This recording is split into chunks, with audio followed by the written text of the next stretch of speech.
मैं अध्यक्ष जी जो बोले हैं वो ध्यान से सुना हूं। उन्होंने 72 के बाहर जाने का नहीं कहा है। उन्होंने कहा कि माननीय सदस्य मनीष तिवारी ने 72 का हवाला देकर जो विचार व्यक्त किए हैं और जो विरोध किया है, इस पर सदन का कोई भी सदस्य अपने विचार रख सकता है। अब कांग्रेस पार्टी में विचार रख सकता है मतलब विरोध ही करना है, मगर विचार व्यक्त कर सकते हैं इसका मतलब होता है पक्ष में भी बोल सकते हैं। संक्षेप में नहीं, मैं आदरणीय गृह मंत्री को मैं यही कहना चाहूंगा कि अगर कोई पार्टी इसका समर्थन करना भी चाहे तो भी वो समर्थन 72 पे ही रह सकता है, जनरल वो चर्चा में नहीं ला सकते समर्थन के लिए।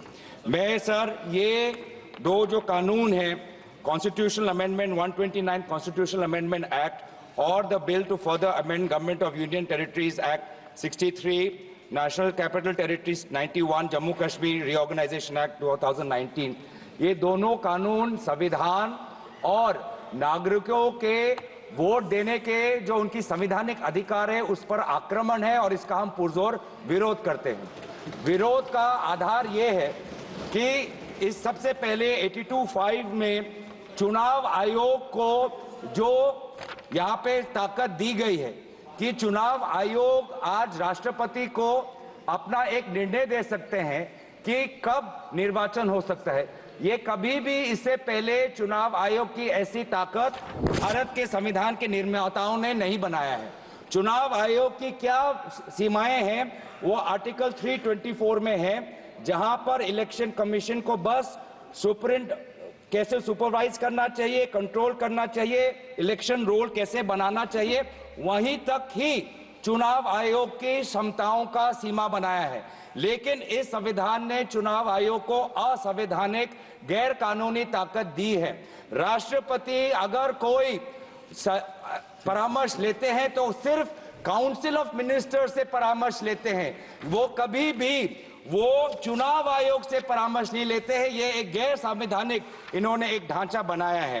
राष्ट्रपति जी अगर काउंसिल ऑफ मिनिस्टर्स की एडवाइस लेते हैं 74 जो article 74 of constitution of India में है, या वो article 356 of constitution of India, वो सिर्फ गवर्नर के रिकमेंडेशन पे ले सकते हैं।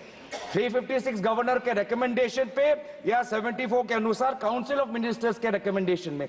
ये पहली बार ये एक ऐसा कानून लाए हैं कि राष्ट्रपति अब चुनाव आयोग के भी रिकमेंडेशन पर एक निर्णय ले सकते हैं। ये पूरी तरीके से इसका विरोध करते हैं। चुनाव आयोग में किस प्रकार से कमिश्नर्स नियुक्त होते हैं, नहीं होते, सुप्रीम कोर्ट की भूमिका रहती है, हटाई जाती है, उस पर हम बाद में चर्चा करेंगे। दूसरी बात यह है कि संविधान के बेसिक स्ट्रक्चर में एग्जीक्यूटिव, लेजिस्लेटिव और जुडिशरी के बीच में संतुलन हो, उसका भी विवरण है।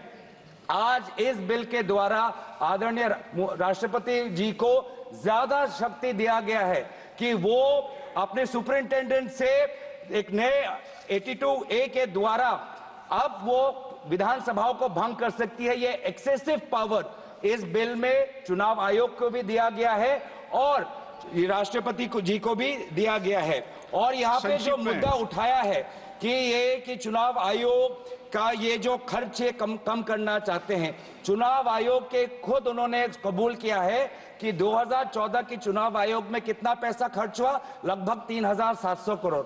ये 3700 करोड़ के लिए ऐसा एक गैर संवैधानिक कानून ये लाए हैं, ये पूरी तरीके से तथ्य के खिलाफ है। हम दोबारा कहना चाहते हैं कि संविधान और एक नागरिक जो आर्टिकल 14 जो उसको वोट देने का अधिकार देते हैं, वो जब वोट देता है तो हमारे संविधान में लिखा है कि जो 5 ईयर टर्म है, जो 5 ईयर टर्म है आर्टिकल 83(2) में हाउस ऑफ पीपल को और आर्टिकल 172(1) में जो 5 ईयर टर्म है उसके साथ खिलवाड़ नहीं कर सकते।